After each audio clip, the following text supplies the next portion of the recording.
விஜயகாந்த் அவர்கள் நம்ம சாதாரணமான ஆளா நினைச்சிட்டு இருக்கோம். நம்ம ஏதோ மீடியால அவர் கத்திக்கிட்டே இருப்பாரு, கோபப்பட்டுட்டே இருப்பார் நம்ம நினைச்சிட்டே இருக்கோம். ஆனா 2011 தெளிவான சிந்தனையோடு இருந்தவங்களுக்கு தெரியும் விஜயகாந்த் அவர்கள் 2011 41 இடங்களிலே போட்டியிடுகிறார். அப்படி 41 இடங்களில் போட்டியிட்டு 29 இடங்களிலே அவர் வெற்றி பெறுகிறார். வெற்றி பெற்ற பிறகு பிரம்மாண்டமான எதிர்கட்சியாக விஜயகாந்த் அவர்கள் மாறிவிடுகிறார்.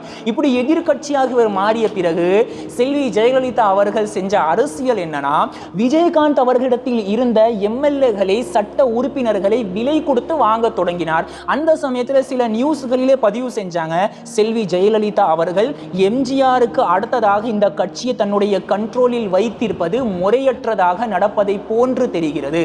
ஏன்னா இவங்க என்ன பண்றாங்கன்னா, அடுத்த கட்சியை கட்சியை பலவீனப்படுத்தும் வகையில் உறுப்பினர்களை விலை கொடுத்து வாங்குகிறார்கள் சொல்லி நிறைய நியூஸ் சேனல்கள் அந்த காலத்தில் பதிவு செய்யப்பட்டது. இதுக்கு பதில் சொல்ற வகையில் 2013 விஜயகாந்த் அவர்கள் சொன்ன விஷயம் என்ன தெரியுமா? என்னுடைய சட்ட உறுப்பினர்கள் உங்களுக்கு தேவையா? என்னுடைய எம்எல்ஏகள் உங்களுக்கு தேவையா?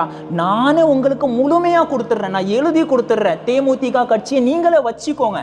ஆனா ஒரு விஷயம், நீங்க எனக்கு உத்தரவாதம் கொடுக்கணும். இந்த கட்சியை வைத்திருக்கும் நீங்கள் கண்டிப்பாக மக்களுக்கு நல்லதை தான் செய்ய போறீங்க, மக்களுக்கு நல்லது செய்ய போறீங்க சொல்லி நீங்க உத்தரவாதத்தை கொடுங்க. என் கட்சி உங்களுக்கு சொல்லி தன்னுடைய வாயால் இல்லாமல் தன்னுடைய மனதால் அந்த சமயத்தில் அறிக்கை வெளியிட்டிருக்கிறார் கேப்டன் விஜயகாந்த். என்றால் எந்த அளவுக்கு கோல்டன் ஹார்ட், தங்க மனதை படைத்தவராக அவர் இருப்பார்னு நீங்க கொஞ்சம் யோசிச்சு பாருங்க. நீங்க எதிர்கட்சி என்ன சொல்றீங்க? அந்த அம்மா எதிர்கட்சி இருக்கக்கூடாது, இன்னும் 4 எம்எல்ஏ விலைக்கு வாங்கடான்னு நினைச்சிங்க. நான் சொல்றேன் எதிர்கட்சியை எழுதி கொடுத்துருப்பாரு, எனக்கு வேணாம் சார், உங்க தொந்தரவே வேணாம், இருக்கிற எம்எல்ஏ கொடுக்க நாட்டுக்கு நல்லது. நான் தாராளமாக எல்லா எம்எல்ஏ நானே சொல்றேன், என்னுடைய எம்எல்ஏவை நானே அங்கே போய் சேர்ந்துங்க, நாட்டுக்கு நல்லது பண்ணுங்க. சட்டமன்ற கெட்டு போச்சா நீங்க கேட்கக்கூடாது. ரோடு போட்டிங்களா, தண்ணி ஒழுங்கா வருதா, எல்லாம் இப்போ நானே சேர்த்து விட்றேங்க. எதற்கு நீங்கள் போய் போராடி 5 கோடி 10 கோடின்னு சொல்கிறேன். நாங்கள் கொடுத்த பத்தையாம்பாங்க, சாட்சி இருக்கான்னு கேட்பாங்க. ஆனால் அந்த மந்திரிக்கு ஒரு 3-4 பேர் உடனே முன்னாடி வாங்க, 2-3 பேர் இருந்துச்சுக்கிறோம், மும்மூர்த்திகள்.